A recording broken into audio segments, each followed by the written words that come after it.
tengo 3 objetivos que me gustaría lograr en esta corta introducción. Una es que ustedes puedan tener elementos para preguntar. Sabemos que esto en todo el mundo es una cuestión difícil. Muchas veces tenemos miedo, pero ¿y si le pregunto? ¿Y si se lo toma mal? Ay, es muy personal. Bueno, hay maneras de poder preguntar sin que todo esto se genere. Digamos que sí, hemos preguntado y la persona responde sí. Uy, ahí viene el segundo momento de pánico. ¿Qué hago ahora? Y ahí también me gustaría darle algunos elementos para poder ver qué hago. La persona dice que sí, hay problemas de violencia o cómo se lo llame, porque sabemos que muchas veces la persona no dice estoy sometida a violencia. Bueno, a veces pasa que, y nosotros nos damos cuenta de que no es solamente a veces pasa que hay otras cosas. Entonces, ¿cómo seguimos? ¿Cuál es el siguiente paso? Y el tercero se trata de cómo motivar para el cambio. Otra cosa interesante de pensar es la siguiente. Sabemos que que la violencia doméstica es un problema que está en todos los niveles. Pero una cosa central es que cuando yo hablo de la entrevista motivacional, me centro en la parte individual, en los factores individuales. No porque desconozcamos todos los otros factores, sino porque se ha desarrollado para poder motivar a nivel individual. También ahora en este momento, por ejemplo, se está hablando de grupos, pero en general, cuando hablamos, ya digo, no tomamos todos los otros problemas que sabemos que se incluyan. ¿Qué es la entrevista motivacional? Para empezar, lo que yo quisiera decir es un método de comunicación, no es un método terapéutico. Y esto es bueno decirlo, porque sobre todo en Suecia es también un poco así, pero en Uruguay todavía estamos mucho en eso, de que si sos psicodinámica, que si sos de la terapia cognitiva conductual, que si sos de qué y de qué cuánto. Bueno, la entrevista motivacional pertenece a la escuela humanística, en realidad. ¿Cuál es el objetivo? Aumentar la motivación de la persona para algo.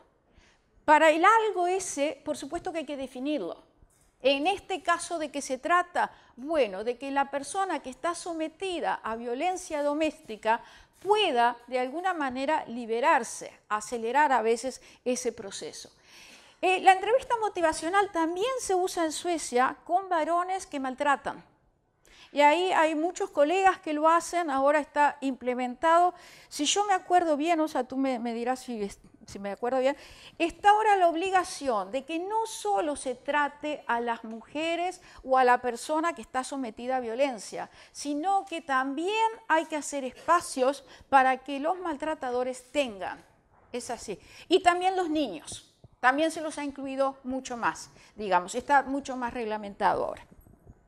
Por el otro lado, se trata de que no que le digamos a la persona tenés que hacer, sino que se trata de intentar sacar de la persona los elementos que la puedan o lo puedan motivar.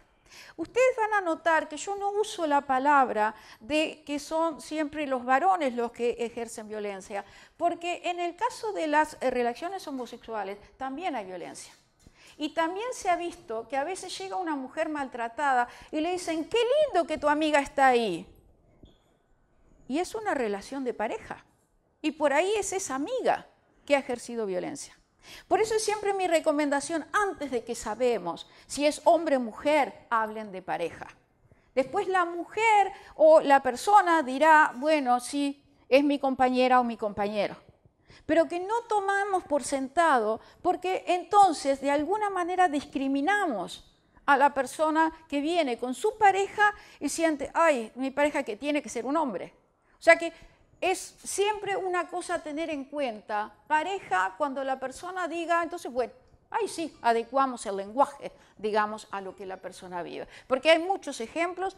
Por ejemplo, allá la policía ha hecho unos vídeos muy, muy buenos donde ellos muestran también esto. Viene un policía a una casa y una denuncia y toma por sentado de que es un hombre. Y también la misma situación. O sea, esto de tener en cuenta que nunca se sabe, entonces que la persona marque qué es. Lo otro es esto de que la motivación no es una cosa que está o no está. La motivación va y viene todo el tiempo. Nos cuesta mantener una promesa de cambio.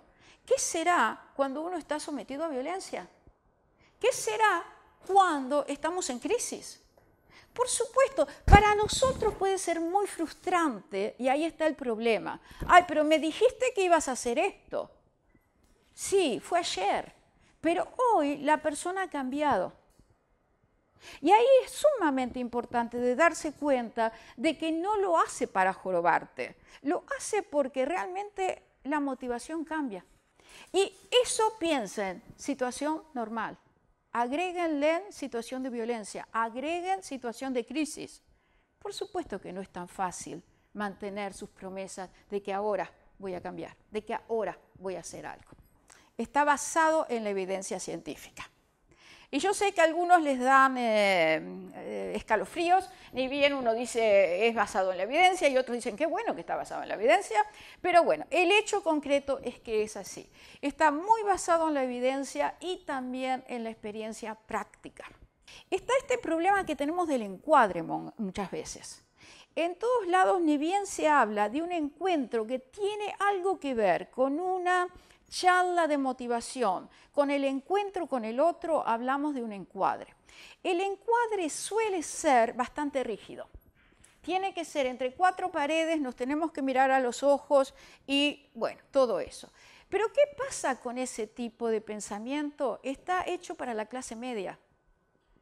Ese encuadre no está hecho, porque yo he trabajado también con mujeres que viven en la calle, he trabajado en este momento con refugiados también en la calle. Digo, ese tipo de encuadres es para personas que tienen la capacidad de venir todos una vez a la semana a un consultorio. Por eso, ¿qué es lo que yo en realidad me gustaría? Que todo lo que tenga que ver con la psicología salga a la calle. Porque además ese tipo de encuadre no cuenta con las personas con autismo, por ejemplo. Yo me acuerdo cuando yo estudié psicología, esto de que había que mirarse a los ojos. Una persona con autismo, ¿qué va a esto de mirar a los ojos? No funciona.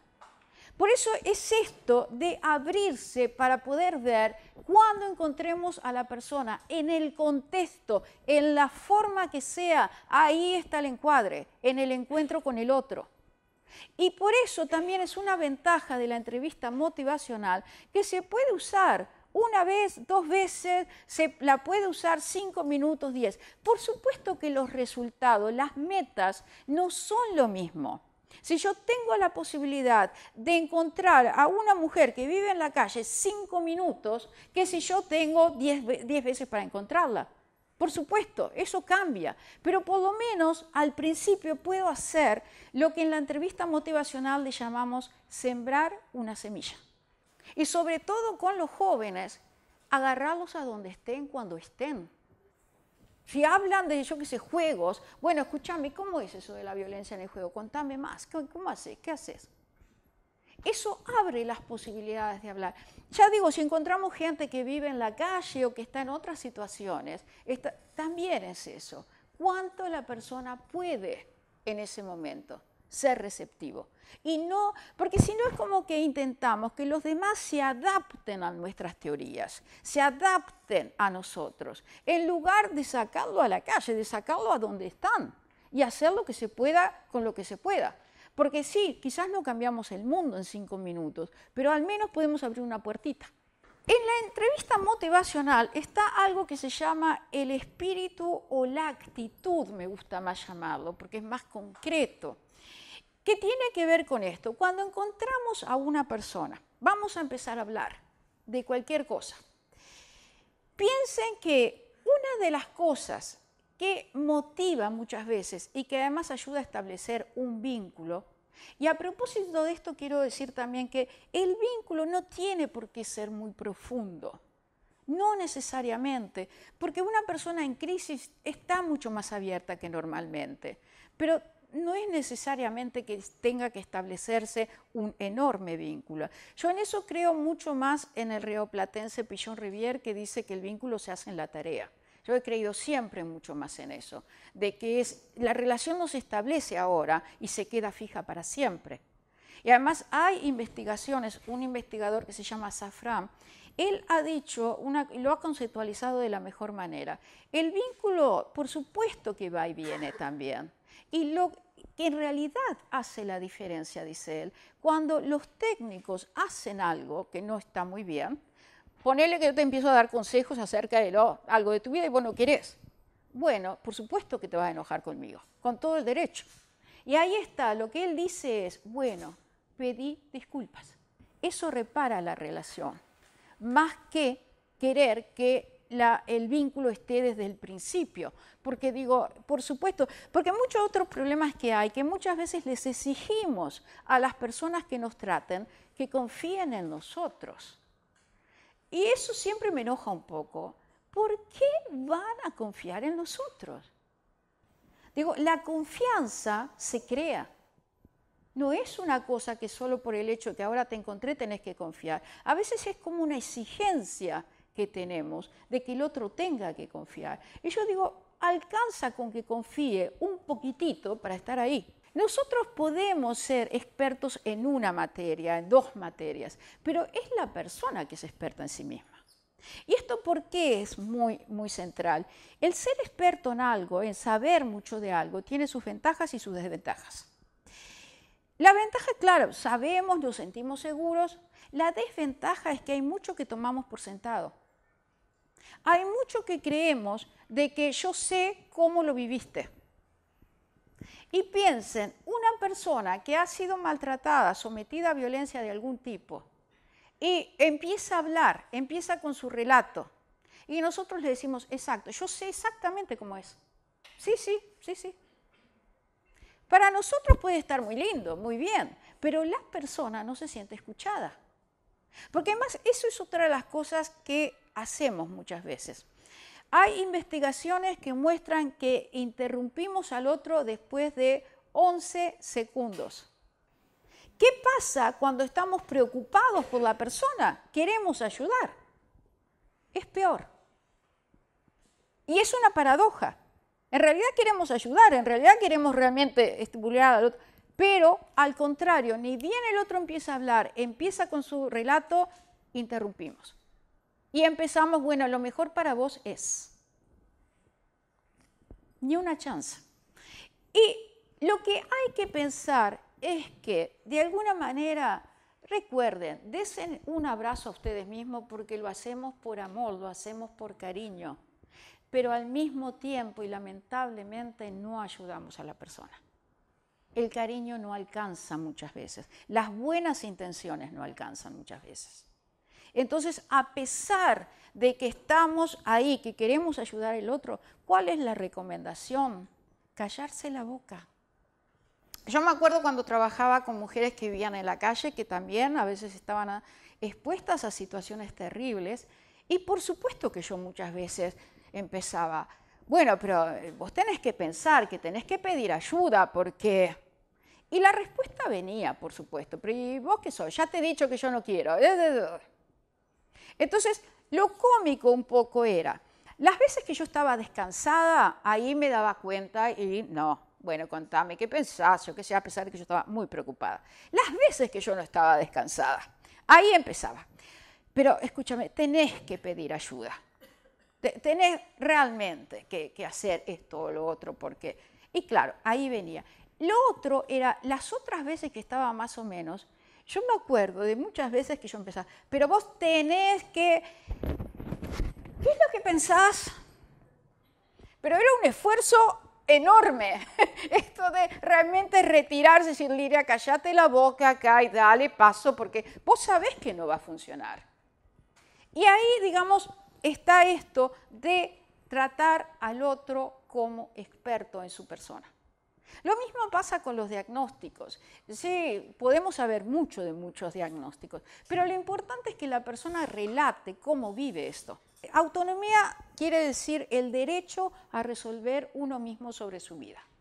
Y esto también puede sonar muy lindo y muy fácil, pero es terriblemente difícil de realmente en una situación de estas decirle a la persona, está bien, si querés puedes volver, pero sos tú la que resolvés. Y es tan importante porque todos tenemos la necesidad de resolver nosotros mismos. Y esto también es una paradoja porque las investigaciones que hay demuestran que en realidad es muy poco lo que decidimos por cuenta propia. Pero de todas maneras la necesidad es la misma. Lo otro tiene que ver con motivar. Y ahí tenemos muchas cosas para pensar, pero algunas es cómo hacemos para ayudar a la persona a que se ponga en contacto con lo que pueda motivar. Hay algunas palabras claves. La primera, ¿qué necesita la persona? La segunda, ¿cuáles pueden ser las metas de la persona? Y la tercera son los valores. ¿Por qué los valores? Porque a veces las metas no alcanzan. La meta a veces es algo muy concreto que no da. Por ejemplo, muchas personas sometidas a violencia pueden decir, no, pero no, yo en realidad no tengo interés. Yo he aprendido a manejar a mi pareja. No, yo puedo manejar, así que está bien. Así que por metas no entramos, no hay alternativa. Valores. ¿Qué es lo importante para ti y tus hijas? Ay, no, yo no quiero que mis hijas sean sometidas también. Ahí hay otra cosa diferente, que es más allá de lo concreto, de la meta concreta. Lo último es esto de desearle lo mejor al otro. Para eso tenemos estas herramientas, que son preguntas, son afirmaciones, reflexiones y resúmenes. Y quiero recalcar que estas son herramientas para en realidad poner en práctica la actitud de la entrevista motivacional. Son cosas que utilizamos, pero de por sí, estas técnicas en realidad están en todos los métodos de comunicación, no son exclusivos de la entrevista motivacional. Una cosa que es característica de la entrevista motivacional es lo que tiene con fomentar las verbalizaciones de cambio. ¿Qué es esto de las verbalizaciones de cambio? Si pensamos juntos en una cosa, hay muchas maneras de hacer preguntas. Si, por ejemplo, a una persona que está en crisis, que empieza con su relato, le hacemos preguntas en las cuales esta persona desarrolla más el sufrimiento, lo que ha pasado, pero le hacemos muy pocas preguntas acerca de qué es lo que puede llevar al cambio. Y esto, por supuesto que hay que de alguna manera intentar hallar un balance, en el sentido de que, por supuesto, la persona va a relatar y a contar de su sufrimiento, pero el tema es no quedarse ahí. Hay otro investigador que yo amo. Yo siempre digo, si no estuviera enamorada de mi marido, yo creo que le hubiese propuesto matrimonio a Alan Way, porque es así, ¿no? ¿Vieron cuando uno lee algo y se queda, ¡ah! ¡Uy!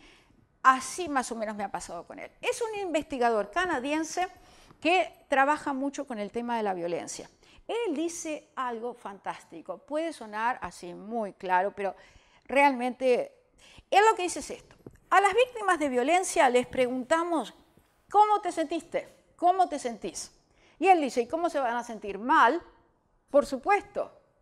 Y él dice, les hacemos muchas preguntas acerca de esto, pero no les preguntamos, ¿qué hiciste para resistir a la violencia? Y cuando él habla de resistencia, no dice lo concreto de decir que no, sino de que hacer algo para guardar la dignidad personal. Me explico mejor. Él pone un ejemplo de un niño que era maltratado y entonces ese niño no puede hacer nada para detener la violencia, pero escupe en el vaso del maltratador. Y uno dice, bueno, pero ¿y qué? Es una manera para él demostrarse que esto no está bien, vas a ver ahora, vas a tomar eso. Es una manera. Y él dice, hay que hacer más preguntas de este tipo. De, por ejemplo, sí, está bien, no pudiste decir que no. Es cierto, es así. Pero de todas maneras, ¿qué es lo que has hecho? Ahora en Suecia, por ejemplo, esto creo que fue el año pasado, o el año anterior, no me acuerdo bien. Vino un estudio fantástico que mostraba que las personas que son violadas, es muy raro que digan no, no, no, no. Muchas se quedan paralizadas. ¿Y cuál es el problema? Después sienten muchísima vergüenza. Y además los jueces les piden que dijiste que no. Y muchas veces, y lo más importante es que estas personas sienten una enorme vergüenza. ¿Qué se ha demostrado? Que es un mecanismo de defensa. Sí, y entonces es esto. Si yo lo miro ese fenómeno con Alan Weiss ojos, entonces sería esto. Bueno, mira, es verdad que no dijiste que no, pero ¿por qué crees? Esto es un hecho de defensa. Eso ha hecho que la violencia no fuera tan grande o que quizás inclusive que sobreviviste. O sea, eso tiene una función que ha sido preservar tu vida. Y ahí está a lo que me refiero, cuando uno ve de que, bueno, sí, hay cosas que uno hace a veces que para el otro no son actos de resistencia, pero son para uno. Y entonces esto de marcar más, de hacer más ese tipo de preguntas. En la entrevista motivacional se trata de hacer más preguntas de este tipo para ayudar a la persona a verbalizar. ¿Por qué? Porque también hay mucha investigación que muestra. Pónganle que yo les diga, bueno, miren, yo soy experta en tomar mate. Y a partir de ahora, ustedes que están con el mate acá, no más mate, nunca más, porque no es bueno para la salud de ustedes. Científicamente demostrado, a partir de hoy, no más mate. ¿Cuántos de ustedes me harían caso? Piensen, si ustedes se encuentran a una persona sometida a violencia y le empiezan a decir, tenés que hacer esto y lo otro, porque es lo mejor para vos. Estamos ahí también. Porque no importa esto de que díganle que yo tenga razón en esto de que el mate no es muy bueno para la salud. No hay manera. Y además lo que la investigación muestra es que lo que decimos, las razones que nosotros mismos damos para un posible cambio tienen mucho más valor que lo que los otros dicen.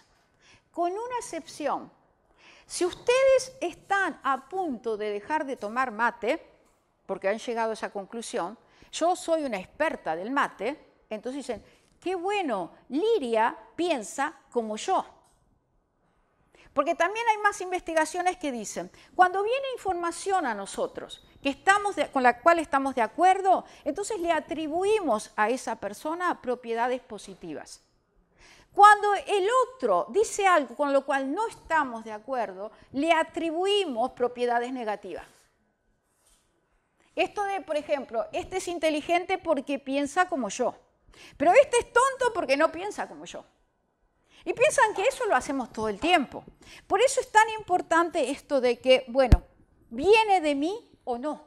Eso es lo interesante. Y por eso es tan importante intentar que la persona misma verbalice aquello que tenga que ver con lenguaje de cambio. Después, estas son unas sugerencias de preguntas, pero por supuesto siempre adaptadas a ustedes, al lenguaje de ustedes, a la persona. Siempre está eso en la entrevista motivacional. Adaptar, así pasa con el otro, con la población que trabajamos, con lo que hacemos en ese momento. Pero, ya digo, estas son unas preguntas claves que se pueden hacer diferentes de todas las maneras. Acá tienen un ejemplo que puede ser bueno que lo veamos juntos. Digamos que la persona les dice, por supuesto que quiero tener otra clase de relación. Cuando las personas han dicho, pero nos amamos, me ama, yo he dicho, pero eso no puede ser amor. No. Pero por supuesto me han corregido con todo. ¿Quién sos vos para decir lo que es el amor? ¿Quién sos vos para decir si nos amamos o no nos amamos? Por supuesto. Es totalmente lógico. Entonces es eso de cuando se trata de esto, que es una causa muy común, no entrar en el tema del amor, sino ir a esto. Primero tratar de atrapar lo que tiene que ver con el lenguaje que hace que la persona se quiera quedar en esa situación. Y después agregar lo que pueda ser el lenguaje de cambio. Y el tercer paso es pedirle a la persona que cuente más de esto. Repito, el primer paso tiene que ver con darle como una especie de crédito, no se dice, no me sale la palabra exacta, pero mostrarle, te escuché, Ok, tú amas a tu pareja, pero después agregar al mismo tiempo que. ¿Por qué es tan importante al mismo tiempo que? Porque señala que son dos cosas que pueden estar juntas. Tú podés amar a tu pareja y al mismo tiempo no querer vivir violencia. Porque de hecho muchas de las personas que han dejado a sus parejas han dicho, yo amo todavía a mi pareja, pero no quiero seguir en la relación. Y lo último, pedirle que desarrolle el lenguaje de cambio en esto. ¿Qué tipo de relación quisieras vivir? ¿Cómo sería? Recuerden, puede ser muy pequeñito lo que venga, pero tiene valor porque viene de la persona. Muchas veces es así, de que si viene de nuestra parte, cuando la persona no está para nada convencida, entonces se puede vivir como que estamos intentando convencer. Empiecen a entrenarse en sus casas, con los amigos, con los compañeros de trabajo, porque parece una cosa muy nimia, pero es tan importante de que antes de que entremos a hablar, podamos escuchar. Y eso se requiere práctica. Recuerden que hay cosas que son fundamentales para poder introducir la pregunta. La primera puede ser que encuentren una frase que sea una frase, no se me ocurre una palabra mejor, de transición. Han estado hablando con la persona de otras cosas y de pronto van a introducir el tema de la pregunta. ¿Qué es lo que normalmente queremos saber? ¿Por qué me preguntás a mí? Y ahí tenemos situaciones de que puede ser de que se le pregunte a todas a partir de la situación o de la institución en que trabajen. Puede ser de que no, porque mira, yo he observado y por eso me gustaría preguntarte. Lo otro es confidencialidad. ¿Qué vas a hacer con mi respuesta? Es súper importante. Y lo tercero, posibilidades de ayuda. Después, esto lo pueden armar con las palabras que quieran, como quieran, pero recuerden esas tres cosas. ¿Por qué me preguntás? ¿Qué pasa con mi respuesta? ¿Y qué posibilidades de ayuda hay? Si yo te cuento, bueno, ¿qué? ¿Me quedo acá? Entonces me voy para casa. Sino, ¿qué es lo que sucede con esa respuesta? Es totalmente importante para que la persona pueda responder a la pregunta. Reflejo correctivo. Yo estaba un poco en esto, pero se los quiero transmitir antes de terminar. Este reflejo correctivo tiene que ver con que ni bien sentimos que nosotros tenemos razón, se lo tenemos que decir al otro. Porque yo tengo razón y vos no. Desde la entrevista motivacional, es esta cuestión que yo lo simplifico mucho cuando digo nos tenemos que callar la boca. Pero lo que queremos decir es que sabemos que cuando yo empiezo a argumentar por el cambio para otra persona, el otro empieza a argumentar en contra. Lo cual quiere decir que esos argumentos se hacen más y más refinados y se autoconvence más y más. Lo que le llamamos que se hace un duelo de palabras. Esto, si hay algo que yo quisiera que se llevaran con ustedes hoy, es esto. Recuerden, a pesar de que tengan razón, es esto de, bueno, poner al otro en el centro y ver, está bien, tengo razón, pero si yo empiezo a insistir, ¿pierdo a la persona o no? Porque, por supuesto, muchas veces van a oír, o a veces quizás ustedes piensan, no, pero yo tengo que decirle. Sí, tenés que decirle, pero mira el resultado. Si el resultado es que la persona cambia, seguí con lo que funciona. Pero si ves que la persona empieza a decir ya, sí, pero es una señal fuerte. Parate, hacé más preguntas, escucha más. Te va a dar rabia, te va a dar mucha rabia estar callado cuando sentís que en realidad tengo razón. Pero si ponemos al lugar del otro, acá está el otro, en ese caso nos motivamos para esto, porque muchas veces, por supuesto que a mí también me pasa esto de que, bueno, yo siento que tengo razón, pero me callo porque digo, si no pierdo a la persona, no viene más. 1.000.000 de gracias por hoy. Muchas gracias. Muchas gracias.